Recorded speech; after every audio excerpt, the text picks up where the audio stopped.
नमस्कार दोस्तों, आज हम यूपीएससी 2024 का जियोग्राफी का पीवाईक्यू करेंगे क्योंकि हम लोग 2023 तक कंप्लीट कर चुके हैं।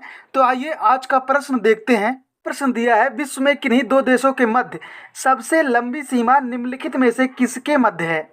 ठीक है, चार ऑप्शन हम लोगों के पास है।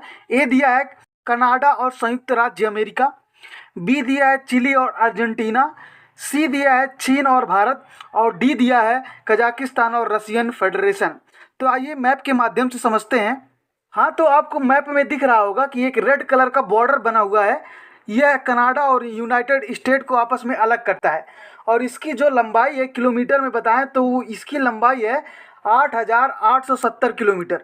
और यही हम लोगों का ऑप्शन सही है, कनाडा और संयुक्त राज्य अमेरिका। ठीक है, और बाकी देख लेते हैं। तो हम लोगों का ऑप्शन मैप के अनुसार तो ए हो जाएगा क्योंकि 8,870 किलोमीटर की सीमा आपस में दोनों देश साझा करते हैं। अगर हम चिली और अर्जेंटीना की बात करें तो ये 5,308 किलोमीटर की सीमा साझा करता है। अगर हम भारत की बात करें और चाइना की, तो भारत और चाइना 3,488 किलोमीटर। ठीक है, और अगर कजाकिस्तान की बात करें तो यह 6,846 किलोमीटर की सीमा साझा करता है। तो ऐसे में हम लोगों का ऑप्शन सही हो जाएगा ए, जो कि हमने मैप में देखा। चलते हैं नेक्स्ट क्वेश्चन की ओर। दो कथन दिया है और पूछा उपयुक्त में से कौन सा कथन सही है। ठीक है, तो देखिए इसमें पहला कथन दिया है, पार्थिव विकिरण की तुलना में आगामी यानी कि इनकमिंग सौर विकिरण से वायुमंडल अधिक गर्म हो जाता है। तो ये स्टेटमेंट गलत है क्योंकि अगर हम व्याख्या देखते हैं तो देखिए आप सभी को पता है कि सभी गर्म वस्तुओं की तरह पृथ्वी भी ऊष्मा का उत्सर्जन करती है। इससे पार्थिव विकिरण के नाम से जाना जाता है। लघु तरंगों के माध्यम से आने वाले जो सौर विकिरण होते हैं उन्हें सूर्य तप कहते हैं। और विकिरण वह प्रक्रिया होती है जिसके द्वारा सूर्य ऊर्जा पृथ्वी तक पहुंचती है। साथ ही पृथ्वी वह अंतरिक्ष में ऊर्जा खो देती है और वायुमंडल तरंगों के लिए पारदर्शी एवं दीर्घ तरंगों के लिए अपारदर्शी होते हैं। अगर हम लघु तरंगों की बात करें तो वो पारदर्शी यानी कि लघु तरंगे चली जाएंगी और दीर्घ तरंगे अपारदर्शी यानी कि दीर्घ तरंगे नहीं जा पाएंगी। ठीक है, इसलिए पृथ्वी की सतह से जो निकलने वाली ऊर्जा होती है अर्थात जो पार्थिव विकिरण होता है वो आगामी सूर्य विकिरण अर्थात सूर्य तप की तुलना में वायुमंडल को अधिक गर्म कर देता है। अब ऐसी स्थिति में अगर हम पहला स्टेटमेंट देखते हैं तो ये गलत हो जाएगा। ठीक है, दूसरा कथन दिया है, वायुमंडल में कार्बन डाइऑक्साइड और अन्य ग्रीन हाउस गैसें दीर्घ तरंग विकिरण के अच्छे स्रोत हैं।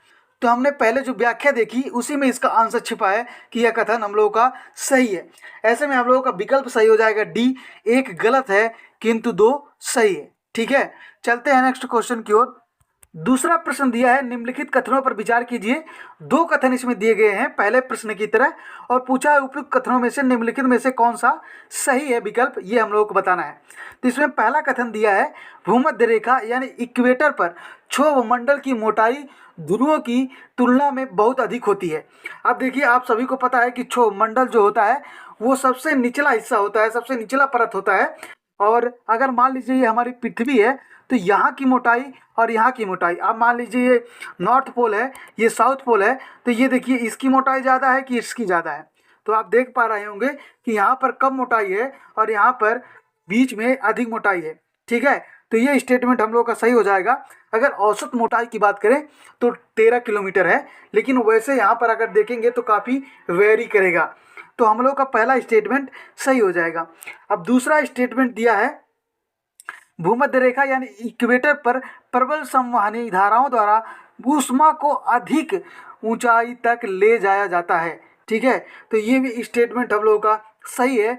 दोनों ही कथन सही है, इसलिए कथन एक कथन दो दोनों सही हैं तथा कथन एक कथन सही व्याख्या भी करता है।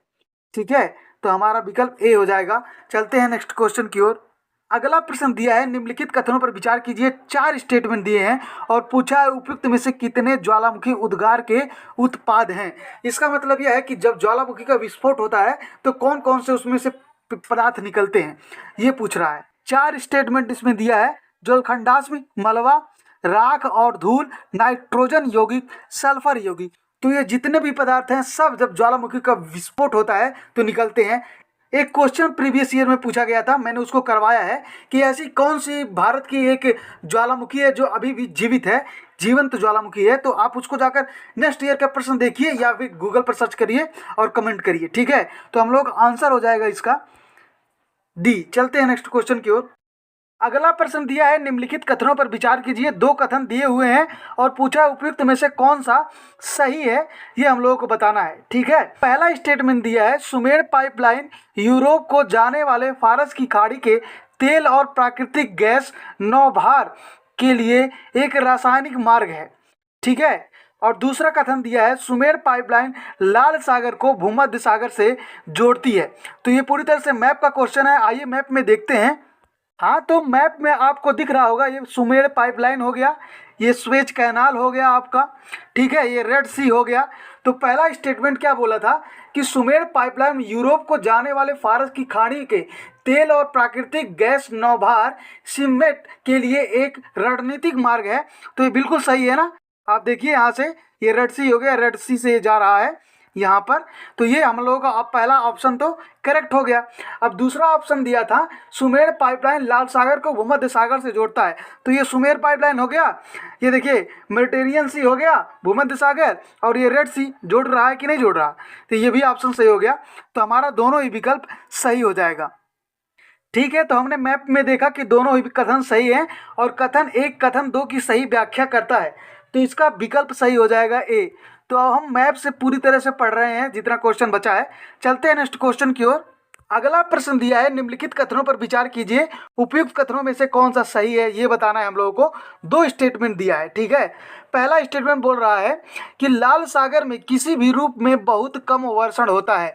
तो ये बात सही है, क्योंकि अभी हमने मैप में देखा कि लाल सागर और मेडिटेरियन सी को जोड़ने के लिए कैनाल बनाए गए हैं, वहाँ पर नदियों को आपस में प्रवेश मिलता ही नहीं है, तो कैनाल बनाकर इस तरह की स्थिति वहाँ पर पैदा की जाती है। तो ये स्टेटमेंट तो सही हो जाएगा। दूसरा स्टेटमेंट, लाल सागर में नदियों से जल का प्रवेश नहीं होता, बिल्कुल सही है। हम लोग कैनाल के माध्यम से लाल सागर में प्रवेश कराते हैं। तो दोनों स्टेटमेंट हम लोग के सही हो जाएंगे, अभी हमने मैप में देखा था। तो हमारा विकल्प सही हो जाएगा सी। चलते हैं नेक्स्ट क्वेश्चन की ओर। अगला प्रश्न दिया है, पर्यावरण संरक्षण एजेंसी के अनुसार निम्नलिखित में से कौन सा सल्फर डाइऑक्साइड उत्सर्जन का सबसे बड़ा स्रोत है। तो आइए इसकी व्याख्या देखते हैं। वायुमंडल में सल्फर डाइऑक्साइड का सबसे बड़ा स्रोत जो है वो विद्युत संयंत्रों और अन्य औद्योगिक सुविधाओं द्वारा जीवाश्म ईंधन का दहन है, ठीक है। ये बात आपको याद रखनी है। और अगर हम सल्फर डाइऑक्साइड से उत्सर्जन के छोटे स्रोतों की बात करें तो जैसे अयस्क के धातु का निष्कर्षण, जैसी यौगिक क्रियाएं, ज्वालामुखी जैसे प्राकृतिक स्रोत, रेल इंजन, जहाज और अन्य वाहन एवं भारी उपकरण उच्च सल्फर सामग्री वाले ईंधन का दहन, इस तरह से जो होते हैं वो छोटे लेवल पर होते हैं। लेकिन अगर हम बड़े लेवल पर बात करें तो जीवाश्म ईंधनों का उपयोग करने वाले विद्युत संयंत्र जो हैं वो हमारा ऑप्शन हो जाएगा डी। चलते हैं नेक्स्ट क्वेश्चन की ओर। अगला प्रश्न दिया है, जनवरी माह में समतापीय रेखा मानचित्रों से प्राप्त कौन से निष्कर्ष सही है। दो स्टेटमेंट इसमें दिया है और पूछा है कौन सा सही उत्तर है, ये हम लोगों को बताना है। पहला स्टेटमेंट दिया है, समताप रेखाएं महासागर के ऊपर उत्तर की ओर और महाद्वीप के ऊपर दक्षिण की ओर विचलित होती हैं। दूसरा स्टेटमेंट दिया है, शीत महासागरीय धाराओं गल्फ स्ट्रीम और उत्तरी अटलांटिक अफवाह की उपस्थिति उत्तरी अटलांटिक महासागर को शीतल बनाती हैं और समताप रेखाएं उत्तर की ओर मुड़ जाती हैं। तो आइए इसका एक्सप्लेनेशन देखते हैं। समताप रेखाएं एक काल्पनिक रेखाएं होती हैं, आप सभी को पता है, जो किसी दिए गए समय पर या किसी दिए गए अवधि में समान तापमान वाले बिंदुओं को आपस में क्या करती हैं, जोड़ती हैं, ठीक है, आपस में जोड़ती हैं। इन रेखाओं का उपयोग मौसम विज्ञान और जलवायु विज्ञान में भौगोलिक प्रदेशों में तापमान विवरण का आकलन करने के लिए किया जाता है। जनवरी के महीने में क्या होता है, समताप रेखाएं जो होती हैं वो महासागरीय क्षेत्र के उत्तर की ओर एवं महाद्वीपीय क्षेत्र के ऊपर दक्षिण की ओर विचलित होती हैं। तो ऐसे में पहला स्टेटमेंट तो हम लोगों का सही हो जाएगा। दूसरा दिया है कि शीत महासागरीय धाराएं गल्फ स्ट्रीम और उत्तरी अटलांटिक अफवाह की उपस्थिति उत्तरी अटलांटिक महासागर को शीतल बनाती हैं और समताप रेखाएं उत्तर की ओर मुड़ जाती हैं। तो ये मैंने बताया दक्षिण की ओर, तो ये स्टेटमेंट गलत हो जाएगा, हम लोगों ने ऊपर व्याख्या में पढ़ा। तो हमारा ऑप्शन सही होगा ए, केवल एक। चलते हैं नेक्स्ट क्वेश्चन की ओर। अगला प्रश्न दिया है निम्नलिखित में से कौन से देश के दो सबसे बड़े को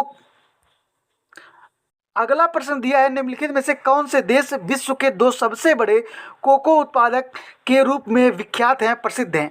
तो ये है कोटे डी आइवर और घाना।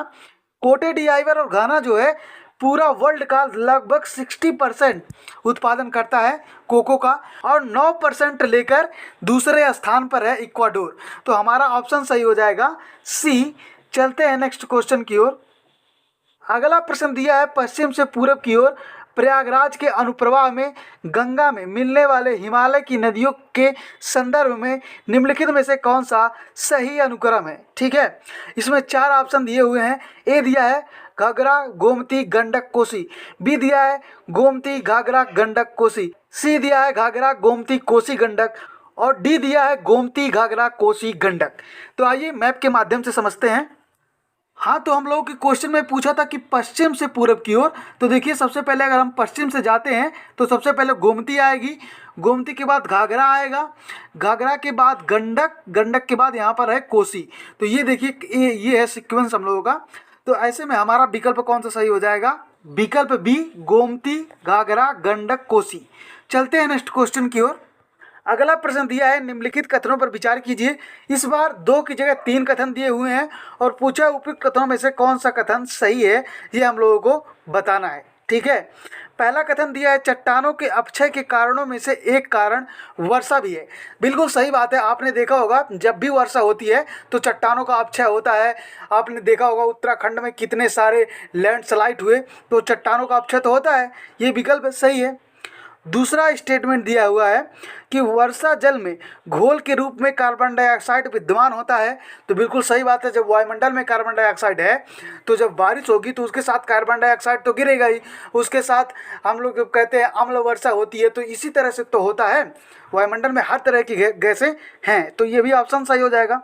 ऑप्शन तीसरा देखिए दिया है वर्षा जल में वायुमंडलीय ऑक्सीजन विद्यमान होता है। बिल्कुल सही बात है। तो तीनों ही कथन हम लोगों के सही हैं। और देखिए इसका हमारा आंसर हो जाएगा 1 और 2 दोनों सही हैं तथा दोनों तीसरे की सही व्याख्या करते हैं। ठीक है, विकल्प ए सही होगा। चलते हैं नेक्स्ट क्वेश्चन की ओर। अगला प्रश्न दिया है निम्नलिखित देशों पर विचार कीजिए। उपयुक्त देशों में से कितने देशों की सीमा उत्तरी समुद्र के साथ लगती है, ये बताना है। 4 स्टेटमेंट दिए हुए हैं, आइए मैप के माध्यम से देखते हैं। तो देखिए मैप में यहाँ पर नॉर्थ सी दिया हुआ है। नॉर्थ सी से कौन कौन से देश लग रहे हैं, नॉर्वे लग रहा है, स्वीडन लग रहा है, डेनमार्क, नीदरलैंड और यूनाइटेड किंगडम। ठीक है, तो हम लोगों को इसमें में से कौन सा मिल जाएगा। तो हमारे ऑप्शन में दिया है फिनलैंड, जर्मनी, नॉर्वे और रूस। तो देखिए ये तो नॉर्वे मिल गया। ठीक है, जर्मनी भी लग रहा है, तो जर्मनी भी मिल जाएगा। नॉर्वे, जर्मनी ये तो मिल रहा है। बाकी फिनलैंड जो है वो बाल्टिक सागर से लगता है, और रूस जो है वो भी बाल्टिक सागर से लगता है। तो ये 2 ऑप्शन गलत हो जाएंगे, बाकी 2 सही हो जाएंगे। तो हमारा ऑप्शन हो जाएगा बी, क्योंकि हमारा 2 सही है, जर्मनी और नॉर्वे, और फिनलैंड और रसिया गलत है। ठीक है, चलते हैं नेक्स्ट क्वेश्चन की ओर। अगला प्रश्न दिया है निम्नलिखित विवरण पर विचार कीजिए। यह किस प्रकार की जलवायु है, ये बताना है।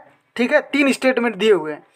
पहला स्टेटमेंट दिया है तापमानों की वार्षिक और दैनिक सीमा निम्न है, और दूसरा ऑप्शन दिया है वर्ष भर वर्षण होता है, और तीसरा ऑप्शन दिया है वर्षण में भिन्नता 50 सेंटीमीटर से 250 सेंटीमीटर के मध्य होती है। तो ये स्टेटमेंट किस लिए बोल रहा है, ये स्टेटमेंट बोल रहा है समुद्री पश्चिमी तटीय जलवायु के लिए। चलते हैं नेक्स्ट क्वेश्चन की ओर। अगला प्रश्न दिया है कॉर्नवालिस बल के बारे में। यह लगभग सभी को पता होता है, इसका आंसर दिया है कॉर्नवालिस बल के संदर्भ में निम्नलिखित में से कौन सा कथन सही है। पहला दिया है यह पवन वेग की वृद्धि के साथ बढ़ता है, बिल्कुल सही बात है। दूसरा स्टेटमेंट दिया है यह ध्रुवों पर सर्वाधिक है और भूमध्य रेखा पर विद्यमान नहीं होता, बिल्कुल सही बात है, इक्वेटर पर नहीं होता है। तो हमारा विकल्प सही हो जाएगा सी। चलते हैं नेक्स्ट क्वेश्चन की ओर। अगला प्रश्न दिया है, प्रत्येक वर्ष 21 जून को निम्नलिखित में से किस अक्षांश या किन अक्षांशों पर 12 घंटे से अधिक समय तक सूर्य का प्रकाश विद्यमान होता है। इस तरह की चर्चा हम लोग प्रीवियस ईयर में कर चुके हैं, ठीक है। तो इसका जो ऑप्शन होगा वो होगा, देखिए, कर्क रेखा पर होता है और उत्तरीय ध्रुवीय पर होता है, यानी कि आर्कटिक का जो क्षेत्र है वहाँ पर होता है। तो हमारा ऑप्शन सही हो जाएगा कि 1 और 4, 2 और 4, यानी कि डी। चलते हैं नेक्स्ट क्वेश्चन की ओर।